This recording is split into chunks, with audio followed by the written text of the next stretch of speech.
How's it going, everybody? I'm Sam Lee, reading for writer Tyler George, and welcome to Gaming Instincts. We live in the age of the leak. Word spreads faster than ever, and it's not just in the video games industry. Politics, film, sports, music. If it's something people care about, it's liable to leak. The internet and gaming industry has grown roughly at a concurrent rate, and has fed into one another, each machine fueling the other. With the rise of online multiplayer games, Let's Play YouTube and Twitch channels, forums, and subreddits that give gamers the ability to share and receive opinions from millions of others around the world, video games and the internet have proven to go together like cereal and milk. As with all things internet, however, all was not wine and roses. With this unprecedented access came a downside as well. In video games, leaks can range from copyrights or concept art to entire unfinished projects, as we have seen recently with a massive, unprecedented Grand Theft Auto 6 leak. Even more recently, however, a fascinating leak occurred, at which the lines between physical and digital media cross and may put into question the role of physical media will play into the future of gaming. On October 29th, Santa Monica Studios creative head and director of God of War 2018, Cory Barlog, tweeted, "You know, right now, I can understand the benefit of having just an installer on the physical disc. This was pushback at the frustration you felt at discovering that retailers had been selling the new God of War Ragnarok as early as 2 weeks before the intended release date. This, naturally, resulted in people playing the game early and leaking important story details, blindsiding many fans who wanted to experience it for themselves." While Cory later clarified that this digital future is not the one he necessarily wants for gaming, it opens the floor for an interesting conversation about the future of physical media in the games industry. Already, we have seen strange growing pains as the industry tries to warm consumers up to a full digital conversion.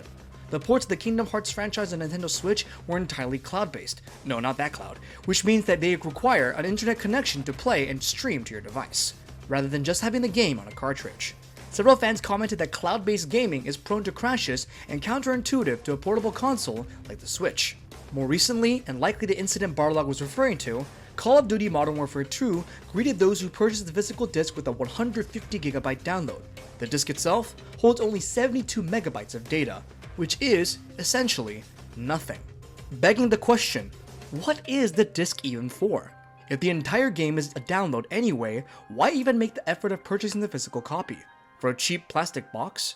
Many consumers have pushed back against this practice, but the writing is on the wall. There's typically no looking back as technology progresses, and the release of the first digital-only PlayStation console is a harbinger of what's to come. Microsoft is looking towards the future in this way as well.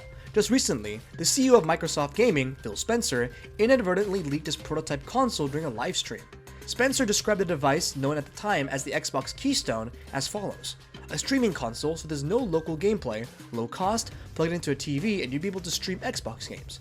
While this device is reportedly still a few years away, the implications are massive as tech developers look toward an entirely digital future.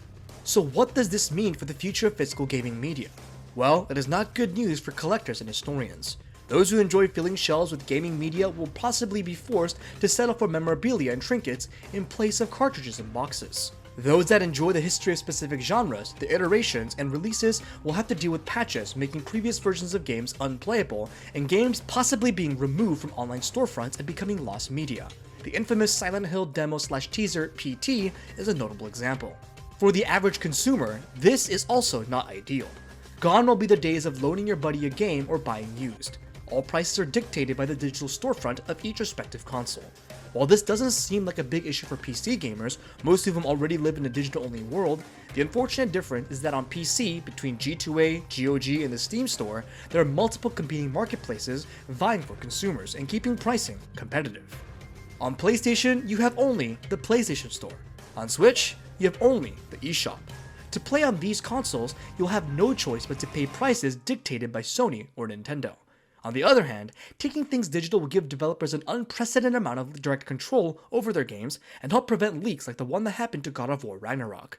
Some may look forward to a future of streamlined gaming without much care for maintaining a collection or the feeling of unwrapping and opening a new game box, while others will rage against the change and push back.